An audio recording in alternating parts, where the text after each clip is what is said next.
ربنا يا ربنا ربنا يا ربنا ربنا يا ربنا ربنا يا ربنا سب سے پہلے ضروری یہ ہے کہ جس رب سے مانگنے لگے ہو اس کی کچھ حمد بیان کرو، اس کی کچھ تعریف بیان کرو۔ حضرت دانیال علیہ السلام کا جو مشہور واقعہ ہے، بخت نصر نے جب ان کے اوپر 2 شیروں کو چھوڑا، 5 دن کے بھوکے تھے، 2 دن کے بعد پنجرے کو کھولا، حضرت دانیال نماز پڑھ رہے ہیں، شیر ان کے تلوے چاٹ رہے ہیں۔ بخت نصر نے کہا تو نے کیا کہا ہے؟ کہا میں نے تو صرف اس رب کی حمد و ثنا بیان کی ہے، صرف حمد بیان کی ہے، دعا نہیں کی۔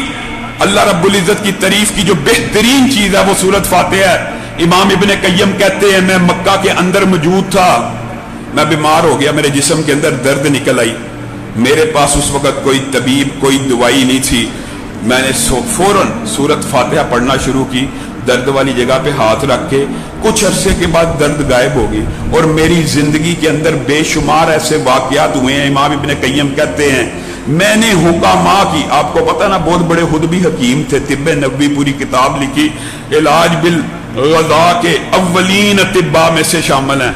امام ابن قیم بذات خود کہتے ہیں میں نے دنیا کے اندر کوئی دوائی اتنی مؤثر نہیں دیکھی جتنا زمزم کے پانی کے اوپر سورۃ فاتحہ کو پڑھ کے اگر پیا جائے، اس سے مؤثر دوائی میری زندگی میں مجھے کوئی ملی ہی نہیں۔ دعا بھی کرنی ہے، سب سے پہلے اللہ رب العزت کی حمد بیان کرنی ہے، اور حمد کے اندر بہترین حمد سورۃ فاتحہ ہے، بہترین حمد قل هو اللہ ہے۔ اسی لیے نبی کریم صلی اللہ علیہ وسلم نے اس صحابی کو بشارت دی تھی، لوگوں نے کہا یہ ہر رکوع میں جانے سے پہلے قل هو اللہ پڑھتا ہے، کوئی بھی سورت پڑھتا ہے قل هو اللہ، کوئی بھی سورت پڑھتا ہے رکوع میں جانے سے پہلے قل هو اللہ۔ نبی کریم نے اس کو طلب کیا، ہاں جی کیوں پڑھتے ہو؟ کہا اس کے اندر میرے رب نے اپنی ایسی صفات بیان کی ہیں جس کی وجہ سے میرے دل میں رب کی محبت پیدا ہو گئی ہے۔ نبی کریم صلی اللہ علیہ وسلم نے کہا اگر تو سچ بولتا ہے اور تو سچ بول رہا ہے، اللہ نے مجھے پیغام دیا ہے اللہ بھی تجھ سے محبت کرتا ہے۔ دعا سے پہلے اللہ کی حمد بیان کرنی ہے، اللہ کی تعریف بیان کرنی ہے، پھر دعا کرنی ہے۔ حشام بن عبد الملک کے پاس ایک بندہ آیا، اپنا واقعہ سنا رہا ہے، بادشاہ تھے اموی بہت بڑے، آپ کو پتا ہے، شام بن عبد الملک کے پاس آ کے کہتا ہے میرے ساتھ آج ایک عجیب واقعہ پیش آیا۔ کیا واقعہ آیا؟ کہا ایک سائڈ سے ببر شیر آ رہا تھا، دوسرے سائڈ سے اژدہا آ رہا تھا، میں درمیان میں کھڑا تھا اور میرے دل سے یہ آواز نکلی، میری زبان پہ آئی، یا دافع المکروہی یا دافع المکروہی قد تراہما ونجنی یا ربی من آذاہما۔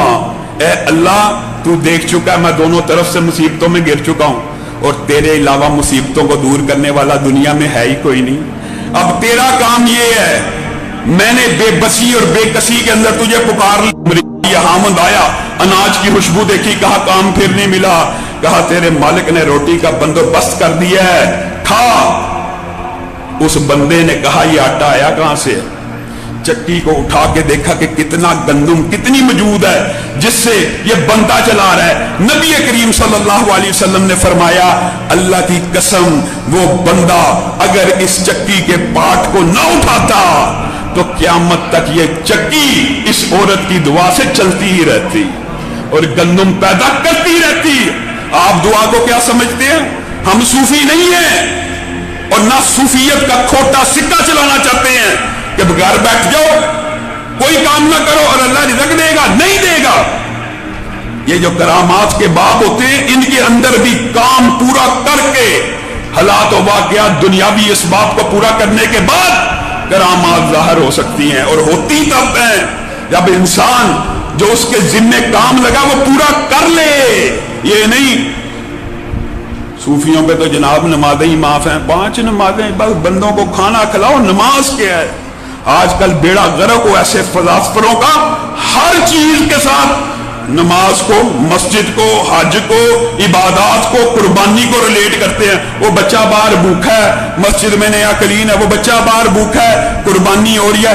بچہ باہر بھوکا ہے، تیرے پاس 1.5 کروڑ کی گاڑی ہے، بچہ باہر بھوکا ہے، تو پی سی میں کھانا کھا رہا ہے، بچہ باہر بھوکا ہے، تیرے ہاتھ میں 1.5 کروڑ لاکھ کا موبائل ہے، یہ باتیں یاد نہیں آئیں گی؟ اس طرح کی باتوں کے ساتھ کیا باتیں کریں گے؟ ہمیشہ اسلام کے شاعر کو نشانہ بنائیں گے.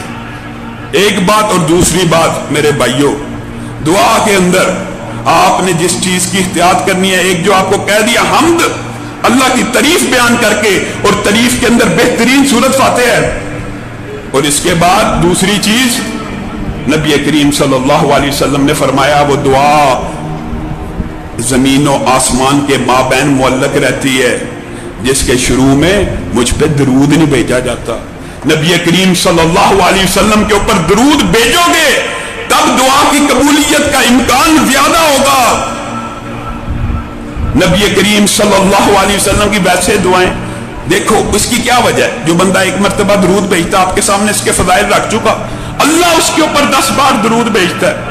اور نبی کریم کی ایک مرتبہ کی دعا جو ہوتی ہے وہ اتنی نتیجہ خیز ہوتی ہے. حضرت عروہ، نبی کریم نے ایک دن ان کو 1 دینار دیا، کہا یہ ایک بکری لے آنا، ہم ذرا ضیافت کرنا چاہتے ہیں. عروہ گئے، 1 دینار کی بکری خریدی. بعض روایات میں 1 درہم کا لفظ بھی ہے.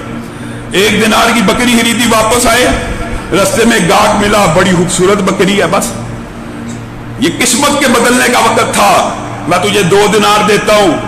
وہ 2 دینار لیے، پھر بازار گئے، پھر 1 دینار کی بکری لے آئے. رسول اللہ کی بارگاہ میں پیش ہوئے، کہا رسول اللہ یہ لیں آپ کا دینار بھی واپس ہے اور بکری بھی حاضر ہے. نبی کریم صلی اللہ علیہ وسلم مسکرانا شروع ہو گئے.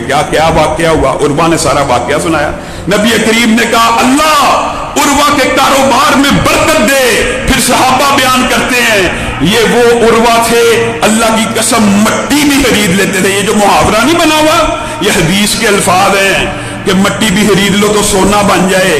یہ اسی حدیث کے الفاظ ہیں نبی کریم کی. یہ دعا کا اثر سے صحابہ کہتے ہیں عروہ مٹی کا بھی سودا کرتے تو وہ سونے کے بھاؤ بک جاتی. ایک دن ہم نے اپنی آنکھوں سے دیکھا، صبح فجر سے لے کر اشراق کے مابین کتنا ٹائم ہوتا ہے؟ صبح فجر سے لے کے اشراق اور بعض روایات میں ظہر تک ایک ہی دن کے اندر 40,000 دینار کما لیے. نبی کریم صلی اللہ علیہ وسلم کی دعا کو آپ معمولی سمجھتے ہیں؟ اور اللہ رب العزت کی دعا، اللہ رب العزت کی رحمت، درود پڑھیں گے تو رحمت نازل ہوگی. جو 1 مرتبہ درود پڑھتا ہے 10 مرتبہ اس کے اوپر درود بھیجا جاتا ہے. تو اپنی دعاؤں کو درود کے ساتھ مزین کرنا ہے. اور پھر ایک آخری واقعہ بیان کر کے اپنی بات کو ختم کروں گا.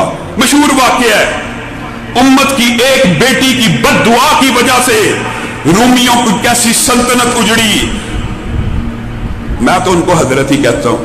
بعض ساتھی اس بات کے اوپر کہتے ہیں آپ عباسی بندے کو حضرت کہہ دیتے ہیں. حضرت یعقوب بن جعفر اس لیے کہتا ہوں کہ حرمت رسول کا سپاہی تھا. حضرت یعقوب بن جعفر بیان کرتے ہیں میں معتصم کے ہمراہ تھا اس جنگ کے اندر جو اموریہ میں لڑی گئی. اور اس جنگ کا بیک گراؤنڈ مسلمانوں کو پتا ہونا چاہیے. افسوس ہے مسلمان اپنی تاریخ سے آگاہ نہیں ہے. رومی ایک بہت بڑا خبیث حکومتی نمائندہ تھا. وہ روم کے اندر اموریہ کے اندر بازار کے اندر ایک مسلمان بیٹی کی عزت کے در پہ ہو گیا. اس نے کہا اللہ کا خوف کرو، تم عیسائی ہو، ہم مذہب ہم بھی اللہ کو ماننے والے ہیں، تم بھی خدا کو ماننے والے ہو. اس نے کوئی پرواہ نہیں کی. ایک مسلمان کو غیرت آئی، آگے بڑھا، اس نے مسلمان کو قتل کر دیا. اس نے مسلمان کو قتل کر دیا. اس وقت اس بیٹی نے اللہ کی طرف انگلی اٹھا کر دیکھا اور کہا واہ معتصما، اے معتصم تو کیسا مسلمانوں کا بادشاہ ہے، تیرے ہوتے ہوئے ایک مسلمان بیٹی کی عزت پہ حملہ ہو اور ایک مسلمان اس کو بچانا چاہے اور اس کو قتل کر دیا جائے. وہ ہنسنا شروع ہو گیا. کہا معتصم کو تیرا پیغام کون پہنچائے گا؟ ہزاروں کلومیٹر دور بیٹھا ہوا ہے، کون پہنچائے گا؟ ایک مسلمان پورے مجمع میں موجود تھا. اس نے ارادہ کیا اس بیٹی کی پکار کو، اس کی اللہ کی طرف اٹھتی ہوئی انگلی کو میں معتصم کے دربار میں ضرور اس منظر کو پہنچاؤں گا. معتصم کو آ کے خبر دی. بہت برے خلیفہ مشہور ہے نا، بڑے ظالم، لیکن اتنا بھی معیار پست نہیں تھا. اٹھا بے چین ہو کے چکر کاٹنا شروع ہو گیا. اے میری بیٹی، تیرا باپ معتصم آ رہا ہے. جنگ کی تیاری کا حکم دیا. اموریہ تک